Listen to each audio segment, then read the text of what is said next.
هاتي كيس بلاستيك ومسطرة ومعلقة واحدة بس هخليكي تحطيها علشان تعملي احلى خلطة.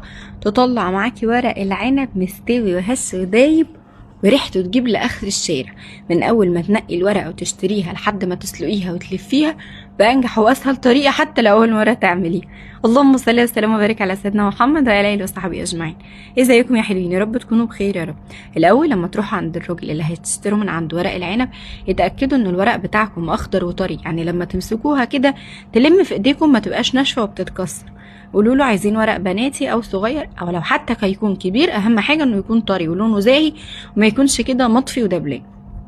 حله فيها ميه بتغلي، مش هنحط فيها اكتر من معلقه الملح. حابين المزازه زياده شويه فممكن تحطوا شريحتين من الليمون، ولكن انا سلقاه بالعروق بتاعته فبيكون كده حلو جدا.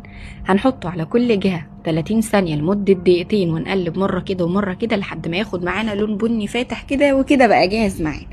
خلصت كل الكميه وفي طاسه فاضيه حطيت شويه من الزيت ومعلقه زبده ومكعبين كبير من اللي الضاني. عايزه اقول لكم ان دول لوحدهم قادرين ينقلوا المحشي بتاعكم او خلطه المحشي بتاعتكم في حته تانية. بصلتين كبار متقطعين شوحتهم لحد ما لونهم بدا يكون ذهبي. هنزل عليهم ب3 كوبايات من عصير الطماطم اللي مديان له غلوتين كده قبل ما نبدا. ميكس البهارات الحلو ده بقى معلقه من الملح، معلقه من الفلفل، كمون، توم بودره، بصل بودره وبابريكا وشطه وكزبره، ومش اكتر من كده. مكعبين مرقه ماجي والمعلقه اللي هتنقل معانا الدنيا دي كلها في حته تانية. يعني هنحط معلقه مليانه صغيره من التوم البودر وتكون معلقه هرميه كده واخده حقها، هتديكم تيست حلوه قوي، هتخلي طعمه خرافي. علشان تتأكدوا ان المحشي بتاعكم هيبقى واخد لون حلو لازم تسيبوا الصلصة دي تتسبك كده لحد ما الزيت بتاعها يخرج بره، يعني مش عايزين تكون لسه طرية كده. عندي هنا 2.5 كوبايات من الرز المصري غسلتهم ونشفتهم كويس قوي. نزلت عليهم بقى مقدار من الصلصة ومن كل نوع خضرة كوباية، يعني حطينا شبت، بقدونس، كزبرة، من كل حاجة حطيت كوباية متقطعة. وحتى لو مش بالمعيار تقدروا تحطوا من كل حاجة رفتة صغيرة. التركات التانية بقى دي حلوة خالص. هنحط معلقتين كبار من دبس الرمان وبصلاية صغيرة مبشورة، ونقلب الكلام ده كله مع بعضه لحد ما ناخد خلطة ريحتها تجيب لآخر الشارع. ما تنسوش بقى ان انتوا لو لسه واصلين لحد هنا ومكملين تقوليلي بتتابعوني منين وبتفضلوا اكتر ورق العنب ولا نوع تاني من المحاشي. على كيس بلاستيك بقى علشان نسهل على نفسنا هنحط ورقة العنب، هنفردها كويس قوي، نحط الحشوة جواها وبعدين نقفل الجناب وبالمسطرة بأي حاجة بلاستيك عندنا ليها سطح مستوي ونشد. شوفوا كده وركزوا. بعد ما بفردها ضغطة خفيفة خالص وشدت، او حتى على ايديكم هنلفها زي ما انتوا شايفين كده ما بين ايدينا، بنقفل الحروف ونمشي مع السطر واحدة واحدة يطلع عندنا صباع متماسك كده وحلو قوي.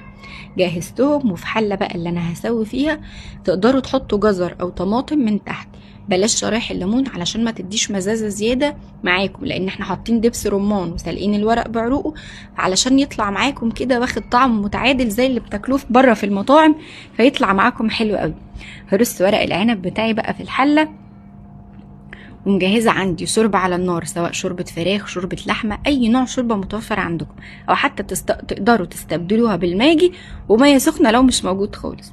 حطيت معلقتين كبار من الصلصة بقى اللي عندي دي على وش ورق العنب بتاعي، وتاني معلقتين كبار من دبس الرمان علشان نعمل خلطة حلوة نسقي بيها بقى المحشي الحلو بتاعنا ده. هنحتاج لمكعب من المرقة ومعلقة كبيرة من الصلصة ونحط كوبايتين من الشوربة. طيب انا هنا مش عارفة مثلا اقول كمية معينة، يبقى انا الشوربة بتاعتي هتكون واصلة لقبل اخر صباع بحاجات بسيطة، يعني تقريبا عند نص الصباع الاخير من ورق العنب، تكون ظاهرة كده على الوش ولكن ما تكونش مغطية، الصوابع عندي تبقى مكشوف. بعد ما بغطيها بضغطها كويس قوي لتحت لما الشوربة بتاعتي او المية اللي انا حطاها تطلع لفوق. غطيتها بطبق صيني كده او اي طبق ينفع يتحمل الحرارة، حطوها على النار. اول ما تغلي هنهدي النار ونسيبه بقى كده يستوي على نار هادية ويمزمز، هيطلع معاكم خطير. عايزة اقول لكم انه حلو جدا، ولا واحدة لزقت في الحلة. اللهم بارك، ريحته قلبت الدنيا، حلو قوي، الخلطة طعمها حلو، الورقة كده مظبوطة مفيش مزازة زيادة. هستنى بقى تجربوا الوصفة وتقولوا لي رأيكم وتعملوا منشن